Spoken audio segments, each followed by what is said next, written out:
স্বামী যখন রেগে যাবে তখন এই ৩টি কাজ ভুল করেও স্ত্রীরা করবেন। স্বামী রেগে যাওয়ার সময় আপনি যদি এই ৩টি কাজ করে থাকেন তাহলে আপনাদের স্বামী স্ত্রীর মধ্যকার সম্পর্ক ফাটল ধরতে পারে এবং বিচ্ছেদে পরিণত হতে পারে। আপনার স্বামীর রাগের সময় আপনি যদি এই ৩টি কাজ করে থাকেন তাহলে আপনি ১০০তে ১০০% বুঝে নিয়েন আপনি আপনার স্বামীর মন থেকে খুব দ্রুত অনেক দূরে উঠে চলে যাবেন। পুরুষ মানুষের যদি রাগ না থাকে, পুরুষের অর্ধেক সৌন্দর্য কিন্তু নষ্ট হয়ে যায়। পুরুষ মানেই শক্তি, পুরুষ মানে রাগ, পুরুষ মানেই শাসন। পুরুষ মানুষের মধ্যে সৌন্দর্যই থাকে হচ্ছে তার রাগের মধ্যে।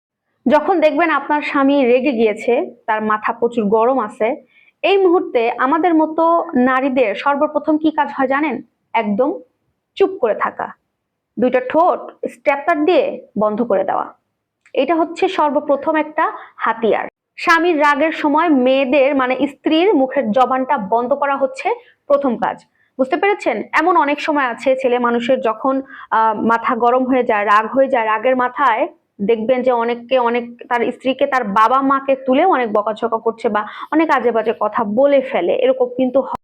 এখন এই সময় যদি পাশ থেকে স্ত্রীও সমান তালে স্বামীর সাথে মুখে মুখে তর্ক শুরু করে দেয় তাহলে ওই মুহূর্তে দাঁড়িয়ে ওই সম্পর্কটা কিন্তু মানে বিচ্ছেদে পরিণত হওয়ার একদম সন্নিকটে চলে আসে। কারণ একটা পুরুষ মানুষ যদি রাগের মাথায় আপনাকে রাগের চোটে বলে ফেলে যে তোর মতো মেয়ের সাথে আমি আর সংসার করবো না, যা, তোকে আমি ডিভোর্স করে দিব, এটা যদিও সে রাগের মাথায় বলে, পরবর্তীতে সে বলে না আমি রাগের মাথায় বলছি, কিন্তু এটা কিন্তু বাস্তবায়িত হয়ে যায় ইসলামী শরীয়ত অনুযায়ী। আর এই জন্য সবসময় সাবধান থাকবেন আপুরা।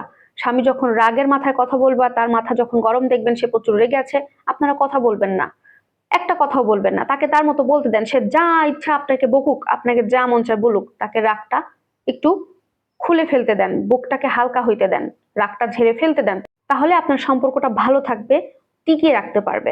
কিন্তু কি করব বলেন, আমাদের নারীদের তো সবচাইতে খারাপ অভ্যাস, সবচাইতে প্রধান একটা খারাপ অভ্যাস যেটা, সেটা হচ্ছে চোপা চালাই, মানে চোপা না চালাইলে আমাদের পেটের ভাত হজম হয় না। স্বামীর রাগ দেখায় দুইটা কথা বলতেছে, আরে ওই বেড়া আমার দুইটা কথা শোনালে আমি 10টা কথা শোনাই দিব।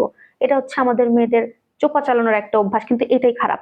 যে নারীদের মধ্যে এই গুণটা আছে দেখেন তাদের সংসারে বিন্দু পরিমাণে শান্তি নেই, তাদের সংসার যায় যায় অবস্থা। তাই বলবো সংসারে শান্তি বজায় রাখতে হলে বোন, আগে তোমার চোপা চালানোটা বাদ দিতে হবে, জবানটাকে বন্ধ করতে হবে। কখন? যখন তোমার স্বামী রেগে থাকবে তখন। তুমি বলো, তুমিও তোমার মতো ডায়লগ দাও তোমার স্বামীকে, তুমিও তোমার মতো মানে কথা শোনাও। কখন শোনাবা জানো? যখন তোমার স্বামী একটু ভালো মাইন্ডে থাকবে, তোমার সাথে রোমান্টিক অবস্থা থাকবে, বা তার মাথায় যখন কোনো গরম থাকবে না, রাগ থাকবে না, তখন তুমি সেগুলো তাকে বুঝিয়ে বলো বা তোমার মতো তাকে কথা শোনো। কিন্তু রাগের সময় স্ত্রীকে চুপ থাকতে হবে। আর দ্বিতীয় ভুল করা যাবে না স্বামীর রাগের সময়, সেটা হচ্ছে অনেক সময় ধরে মানে লং টাইম স্বামীর সাথে কথা বন্ধ করে রাখা যাবে না। অনেকে আছে না, দেখবেন যে ঝগড়া হইলে বাপের বাড়িতে চলে যাচ্ছে বা ঝগড়া হইলে রুম আলাদা করে ফেলতেছে, এমন করা যাবে না। ঝগড়া হইছে, আপনাকে আলোচনা করতে হবে, কোন বিষয়ে ঝামেলা হচ্ছে সেটা নিয়ে বসে কথা বলে একদম ঝামেলা সলভ করে ফেলতে হবে এবং কথা সবসময় চালিয়ে যেতে হবে। আর 3 নম্বর ভুল, সেটা হচ্ছে ঝগড়া করলে কখনো স্বামীর সাথে রাগারাগি করে বাপের বাড়িতে যাবেন না। যা হওয়ার স্বামীর কাছে থেকেই করবেন, কিন্তু ভুল করে ব্যাগ গুছিয়ে বাপের বাড়িতে যাবেন না। এই 3টি কাজ কখনো স্বামীর রাগের সময় করবেন না। কথাগুলো মনে রাখবেন এবং এই অনুযায়ী কাজ করেন, দেখবেন সংসারে সুখ থাকবে, ভালোও থাকবে আপনার সম্পর্ক।